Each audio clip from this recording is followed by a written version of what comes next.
বিসমিল্লাহির রহমানির রাহিম।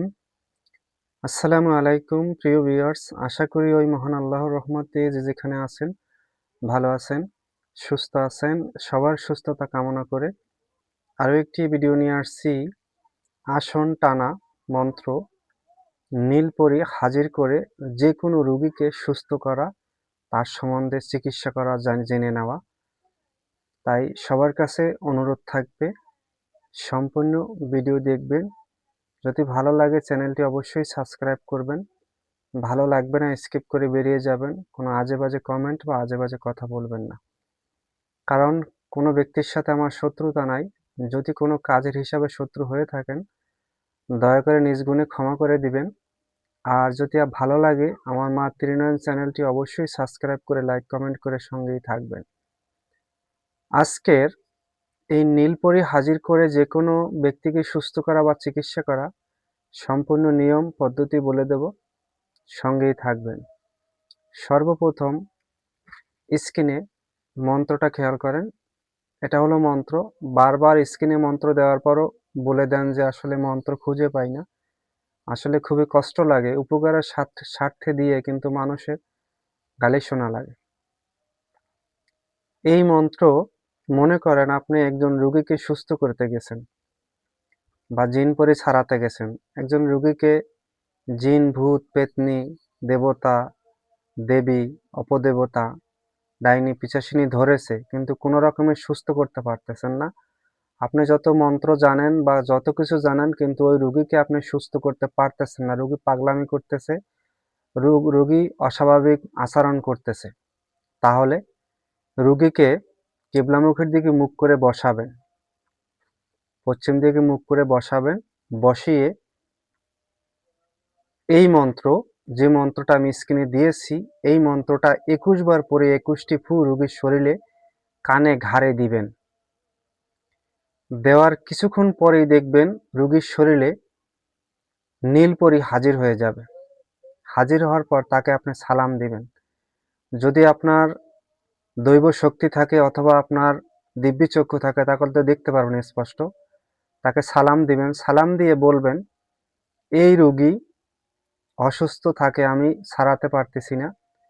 কি করলে রোগী আমি সুস্থ করতে পারবো?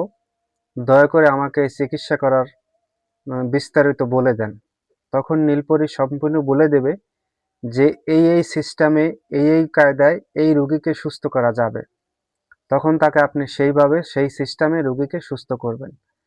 রোগীকে সুস্থ করার পরে রোগী যেমনে ভালো থাকে সেটাও নীলপরির থেকে জেনে নেবেন। তারপর আবার নীলপরিকে সালাম দিবেন। নীলপরি চলে যাবে। নীলপরি চলে যাওয়ার পরে রোগীকে কুণ্ডলী দিবেন। সলেমানি কুণ্ডলী অথবা রামকুণ্ডলী দিয়ে রোগীকে আটকিয়ে তারপর রোগীকে সুস্থ করবেন। তারপরে যেই নিয়মে বলছে সেই নিয়মে সুস্থ করবেন। আমি বিস্তারিতটা আবার একবার বলে দিচ্ছি। মনে করেন ভূত, পেতনি, দেবতা, দেবী, অপদেবতা, ডাইনি, পিশাচিনী এক ব্যক্তিকে ধরেছে বা একজন মানুষকে ধরেছে। আপনি চিকিৎসা করতে গেছেন কিন্তু সুস্থ করতে পারতেছেন না, অথবা আপনার ফ্যামিলির ভিতরেই আছে, আসলে সুস্থ করতে পারতেছেন না। যদি সুস্থ করতে না পারেন, আমি যে স্ক্রিনে যে মন্ত্রটা দিয়েছি এটা অ্যাপ্লাই করবেন, ইনশাল্লাহ এই ব্যক্তিকে আপনি খুব সহজে সুস্থ করতে পারবেন। কেবলামুখের দিকে মুখ করে বসাবেন, নামাজের পাটিতে অথবা মাটিতে বসাবেন। বসিয়ে এই মন্ত্র ২১ বার পরে কানে এবং ঘাড়ে, কপালে ফু দিবেন ২১টি। ফু দেওয়ার পরে কিছুক্ষণ পরে দেখবেন নীলপরি নামে এক পরী হাজির হয়ে যাবে। তাকে আপনি সালাম দিবেন। সালাম দিয়ে বলবেন যে এই রোগীকে আমি কি করে সুস্থ করব, কি করে ভালো করব, এই কি লাগবে, কি পদ্ধতিতে করতে পারি, আমাকে বিস্তারিত চিকিৎসা করার মতো বলে দেন। তখন উনি বিস্তারিত সবকিছু বলে দেবে। বলে দেওয়ার পরে আবার নীলপরীকে সালাম দিয়ে যেতে বলবেন। তারপরে রোগীকে রামকুণ্ডলী দিয়ে আটকিয়ে নেবেন।